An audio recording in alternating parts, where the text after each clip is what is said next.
Assalamualaikum warahmatullahi wabarakatuh. Salam guru penggerak. Hai, saya Aulia Nafika Rahmanisa Bedriati, CGP Angkatan 9 dari SMK Negeri 1 Tembilahan, Riau. Kali ini saya akan memaparkan demonstrasi kontekstual dari pemikiran filosofis Ki Hajar Dewantara, implementasinya di sekolah saya, serta tantangan dan solusi pemikiran Ki Hajar Dewantara. Pemikiran filosofis Ki Hajar Dewantara yaitu pendidikan yang berpihak kepada murid. Ki Hajar Dewantara menjelaskan bahwa tujuan dari pendidikan ialah menuntun segala kodrat yang ada pada anak-anak agar mereka dapat mencapai keselamatan dan kebahagiaan baik sebagai manusia maupun sebagai anggota masyarakat. Ki Hajar Dewantara juga menjelaskan bahwa sebagai seorang pendidik kita harus memperhatikan 3 hal yang disebut dengan trilogi pendidikan. Yang pertama, Ingarso sung tulodo, di depan menjadi teladan. Sebagai seorang guru, kita wajib memberikan contoh baik dalam bersikap dan bertutur kata agar menjadi teladan bagi siswa. Yang kedua, ing madia mangun karsa, di tengah membangun motivasi. Sebagai seorang guru, kita harus mampu memberikan motivasi, inspirasi agar anak-anak mampu dengan semangat mengembangkan kemampuan dirinya.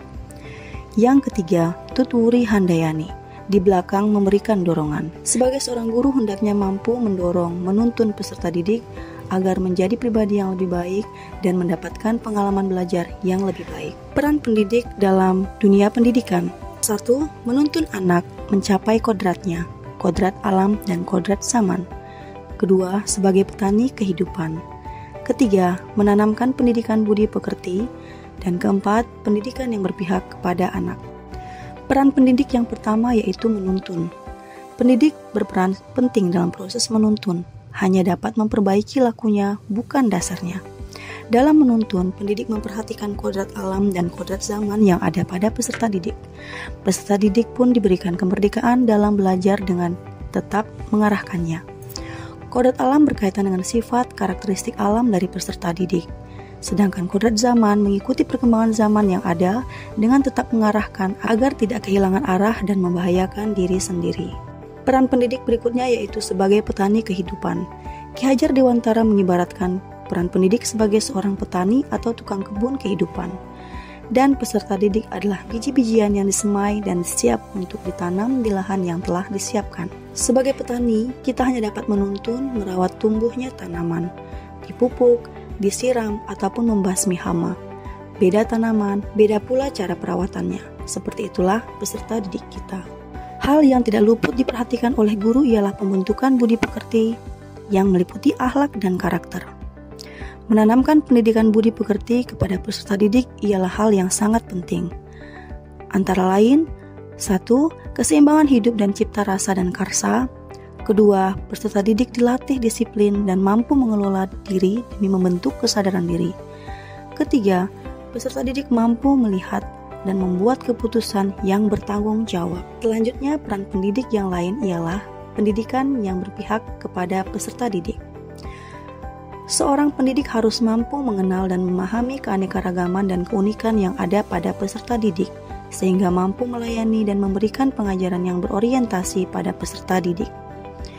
Didikan di sini yang dimaksud dengan berpihak kepada anak artinya pendidik memberikan kemerdekaan kepada peserta didik untuk berpikir kritis, kreatif, dan inovatif dalam mengembangkan idenya dalam rangka mencapai tujuan belajarnya. Untuk mencapai pendidikan tersebut, berbagai program telah kami jalani di sekolah kami, antara lain ekstrakurikuler yang beragam sebagai pengembangan diri akan minat dan bakat siswa. Hal ini termasuk dalam menuntun siswa mencapai kodrat alamnya. Di sekolah kami juga telah menerapkan pembelajaran yang berorientasi kepada murid atau peserta didik dengan menyediakan beragam media pembelajaran yang sesuai dengan perkembangan ilmu dan teknologi dalam rangka menuntun siswa untuk mencapai kodrat zamannya. Dalam menerapkan pemikiran Ki Hajar Dewantara di sekolah kami, tentu saja akan menghadapi tantangan dan kesulitan.